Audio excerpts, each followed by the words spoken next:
बिस्मिल्लाहिर्रहमानिर्रहीम। नाजरीन, आप मेरा यूट्यूब चैनल देख रहे हैं। मेरा नाम है ताहिर नईम अख्तर। तमाम देखने और सुनने वालों को मेरी तरफ से अस्सलाम वालेकुम। मैं फेसबुक पेज पे भी हूँ।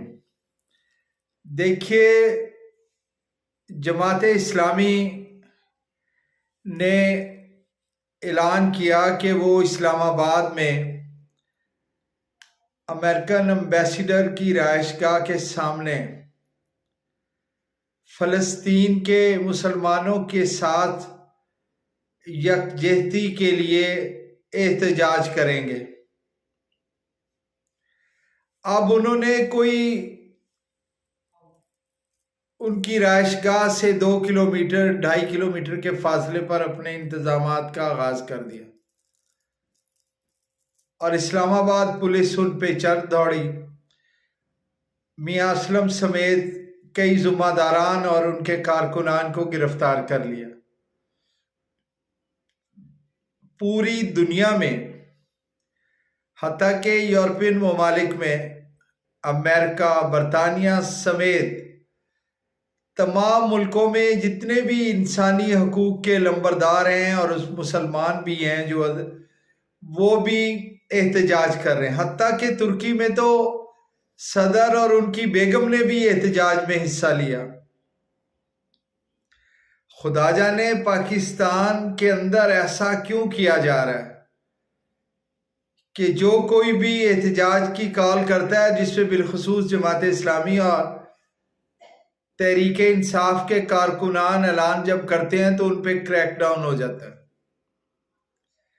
बहरहाल, आज इस सब के बावजूद इस्लामाबाद में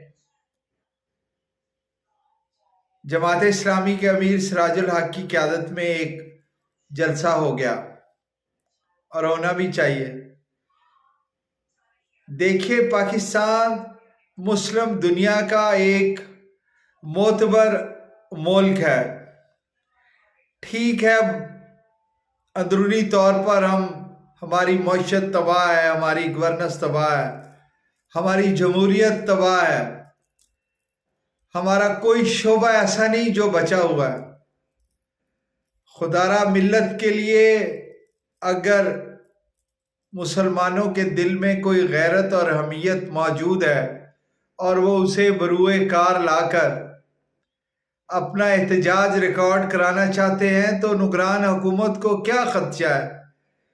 इन्होंने तो ज्यादा अरसा रहना भी नहीं और किसी अवाम का सामना भी नहीं करना। फिर क्या पॉलिसी ये रुख इख्तियार किए हुए है कि हमने इसराइल के खिलाफ एहतजाज नहीं करना।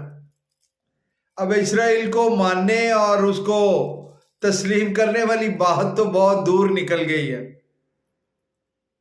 मुसलमानों को इजाजत दीजिए, बल्कि यहां मुसलमानों का तना सवाल तो नहीं है, ये तो फलस्तीनियों की नस्ल कुशी का मामला भी आ गया है। अब इसराइल अपनी ताकत के अंदर इस कदर अंधा हो चुका है कि वो गजा का मुहासरा किए हुए तीनों तरफ, हत्ता के समुंदर की तरफ से भी उन पर हमले किए जा रहे हैं और उसके अंदर, गजा के अंदर जो नहत्ते और शहरियों, अस्पतालों, स्कूलों और बाजारों को तबाह बर्बाद कर दिया गया। कोई घर सलामत नहीं रहा जिसमें शहीद ना हुआ हो, कोई अस्पताल सलामत नहीं रहा जिसमें कोई एक बेड भी बच गया हो। मरीजों को लेके फर्श पर डॉक्टरों को समझ नहीं आ रही कि इतने डेड बॉडीज उनके पास हैं इस कदर तादाद में कि वो परेशान है। दुनिया बार बार जंगबंदी का मुतालबा कर रही है, लेकिन इसराइल है कि वो सुनने का नाम नहीं ले रहा। अब अगर पाकिस्तान में एहतजाज करते हैं तो उन्हें पाकिस्तान की हुकूमत एहतजाज नहीं करने दे रही। आखिर कहां तक बात जाएगी? क्यों आप पाकिस्तानी अवाम को प्रोवोक करते हैं? लोग जबरदस्ती एहतजाज करेंगे तो आपके लिए प्रॉब्लम होगी।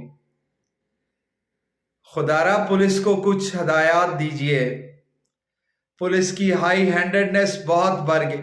एहतजाज, पुरअमन एहतजाज हर पाकिस्तानी शहरी का हक है, और अगर आइन जिंदा और जावेद है, आइन की कम से कम यही एक शिक जो है वो मौजूद है, तो फिर उसकी इम्प्लीमेंटेशन तो रहने दीजिए। वो हक तो अवाम को दे दीजिए कि वहां फलस्तीन जो है वो तबाह बर्बाद हो रहा है, यहां वो किसी को पुकारे भी ना, यहां वो अपना एहतजाज भी ना रिकॉर्ड करवाए। दुनिया के मुनसिफ पता नहीं कहां सो रहे हैं और फलस्तीन तबाह हो रहा है, और यहां नुगरान जो है वो जमात इस्लामी के कारकुनों के साथ सौतेली माँ जैसा सलूक कर रहे हैं। खुदारा कुछ एहसास कीजिए, पाकिस्तानियों को उसके एहतजाज के आईनी हक से महरूम मत कीजिए। बहुत मेहरबानी, बहुत शुक्रिया, गौर फरमाइए।